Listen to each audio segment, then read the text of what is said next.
Kapapasok lang ng balita guys, James Yap, Michaela Casola hiwalay na, dalawang anak dinala sa Italy ng ina. Gano'n kaya ito katotoo guys? So pakinggan natin ang trending at hot topic na ito. Bago ang lahat, intro muna tayo.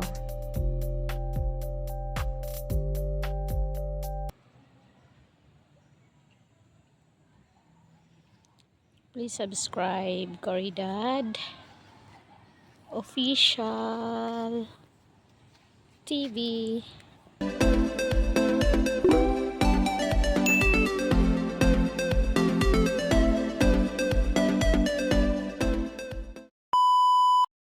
Trending issue nga ito guys, at mainit-init pa.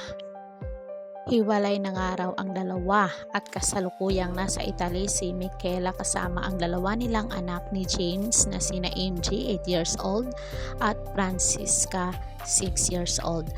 Kung bago lang naghiwalay sina James at Michaela ay umabot naman sila ng higit sa 10 years na magkarelasyon dahil nagsimula ang relasyon nila noong 2012. Kapansin-pansin din na wala ng post si James na kasama ang mag-iina niya. Ang huling post na nakita namin sa Instagram na magkasama sila Michaela at mga anak ay noon pang April 2023. Medyo matagal na, 1 year na kung ating bibilangin.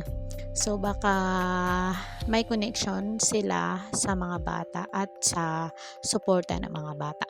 Pero binati naman ng basketballista ang ina ng mga anak sa kaarawan nito noong Oktubre 27, 2023. Nitong June ay binati naman ni James Yap ang nag-iisa niyang anak na babae na si Francesca na 6 na taong gulang na ngayong taon. Kapansin-pansin din na halos lahat ng post ni James ay nasa ibang bansa siya.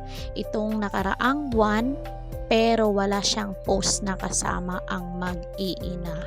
So anyway, tulad ng sinabi ng ating kolumnistang Batikan na si Christopher Min, sana raw ay hindi totoo ang balitang hiwalay na sina James at Michaela. So kung nagustuhan nyo ang video ito guys, comment kayo dyan sa baba para mabasa natin ang inyong mga naging pahayag. Huwag niyong kalimutang i-like, share, comment at subscribe Caridad Official TV. Hanggang sa muli, and thank you so much.